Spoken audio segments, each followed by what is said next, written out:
Hey, it's Devin Burke, your coaching guide to getting a peaceful night's rest.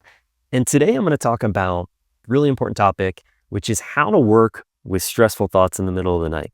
This is a very common thing, a very common pattern that people that have sleep maintenance, insomnia experience. They wake up to use the restroom, or they just wake up because their body wakes them up, and then the mind starts to race and they start to think about all the things in the past or the future that they're worried about. The next thing you know, the body's responding with cortisol and adrenaline, and you're up for the rest of the night, or you're just having a really hard time getting back to sleep. So today I'm going to give you, literally there's going to be 5 steps plus a bonus step at the end that are just really clear, super helpful for people that have this pattern being presented in their sleep. So first and foremost, really important, when this happens, or if this happens, you want to get out of bed. This is so critical.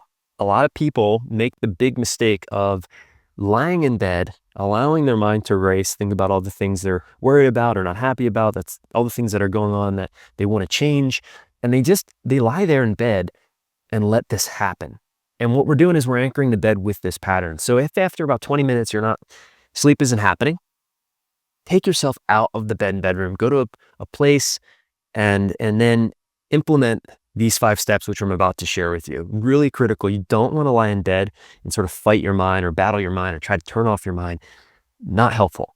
It will not, it will keep this pattern alive. And so highly recommend that you first and foremost get out of bed and then do these practices. So the first step here is really to identify the thoughts and the stories that are running in your mind. So it's really helpful to write them down on a piece of paper. And the reason why it's so helpful to write them on a piece of paper is that our minds are a lot quicker than our hands. And it's helpful just to kind of see the stories and the thoughts on a blank piece of paper versus kind of trying to figure it out in our head. So you just want to write down, okay, I'm thinking about this presentation at work, or I'm thinking about this relationship, or I'm worried about this specific person. Whatever it is, be as specific as possible and write it down. That's step 1. Write it down or identify very clearly what the thoughts and stories are that are creating the sensations in your body that we call stress, anxiety, fear, doubt, and worry. And that leads me right to the next step. So the next step is to connect to the raw sensations these thoughts and stories create in your body.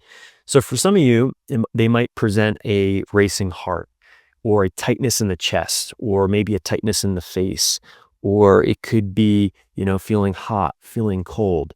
It could be, tightness in your throat.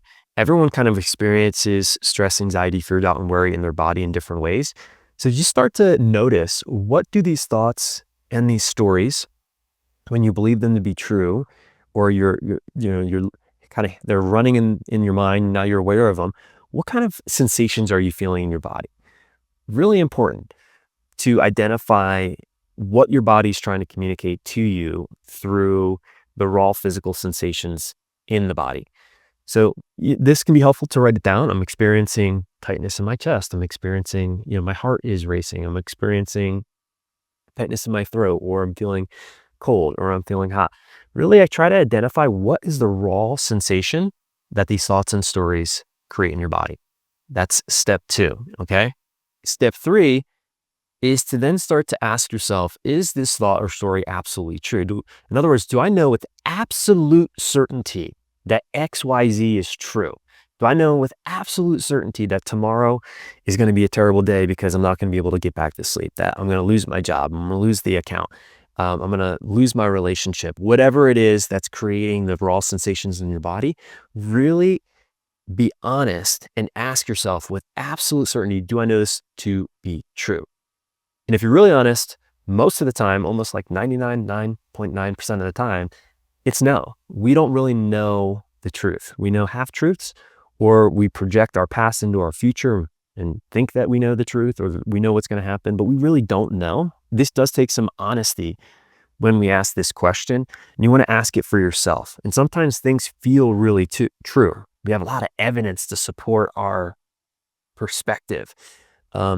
But it's really empowering and really freeing to ask this question. This question comes from the work of a woman named Byron Katie, who wrote an amazing book, Loving What Is. Definitely check out her work.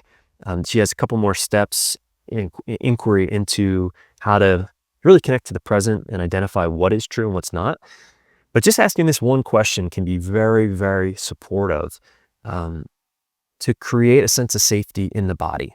And so ask that question, identify what comes up for you as true or not true, and then you move on to the next question, which is what's not in my control about this situation, this person.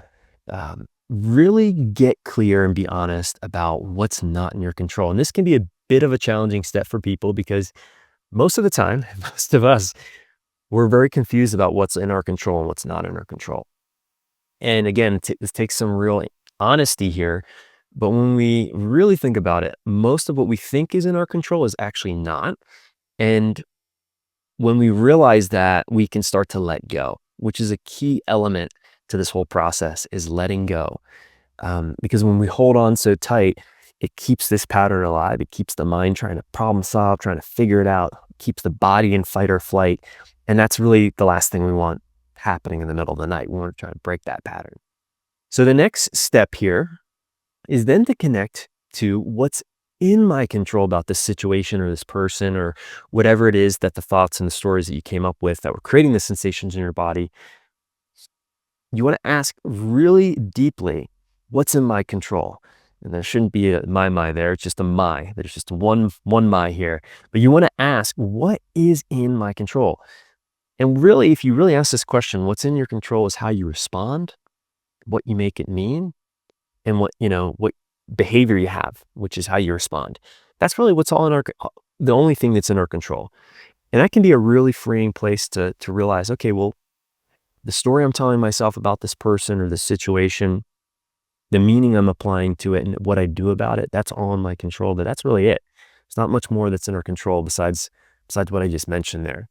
And then this last question is a little bit of a bonus question, is what can I do to meet these thoughts or these stories with more understanding? And this is a really great question to journal on, because sometimes we're really surprised by the answers that come when we ask better questions. And this is a really good question to ask.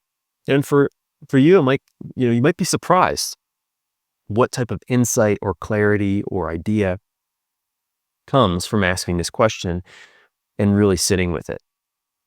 So the last step here is really to just repeat steps 1 through 5. You want to repeat steps 1 through 5, and you want to make this a practice.